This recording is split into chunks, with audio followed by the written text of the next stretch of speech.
Ben ritrovati con l'informazione flash di News Sicilia. Si sono svolti questa mattina i funerali di Giuliana Maria Assunta Pulvirenti, la donna morta a 43 anni. La vicenda di Giuliana arriva alle cronache per la scelta della famiglia di compiere il gesto significativo e concreto che salverà la vita di altre persone. Una scelta d'amore, così è stata definita, che gli stessi familiari avevano compiuto qualche anno fa, autorizzando la donazione degli organi del piccolo Matteo, fratello di Giuliana, travolto e ucciso da un'automobile.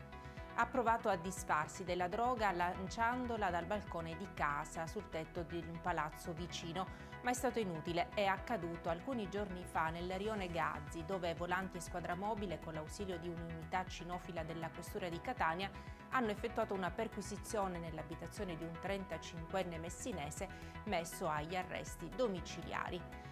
Oltre 1100 casi di truffe online con vittime anche minori, oltre il 60% è costituito da raggiri in ambito del commercio elettronico per l'acquisto di beni e servizi immobiliari legati all'affitto di case, vacanze, fantasma.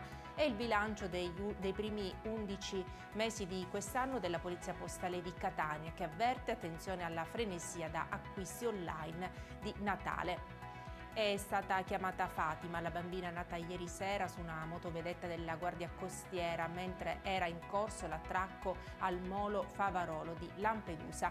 Non c'è stato il tempo di trasferire la donna al poliambulatorio di Lampedusa, così il parto è avvenuto durante le fasi di attracco. E con questa notizia per adesso è tutto, grazie per averci seguito, arrivederci.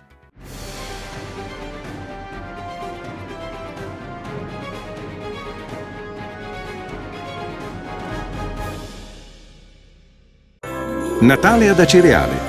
Dall'8 dicembre all'8 gennaio nel centro storico mercatini, circuito dei presepi d'arte, la casa di Babbo Natale, la pista di pattinaggio sul ghiaccio, concerti musicali nelle chiese, laboratori, il trenino turistico natalizio, oltre a tante iniziative di solidarietà.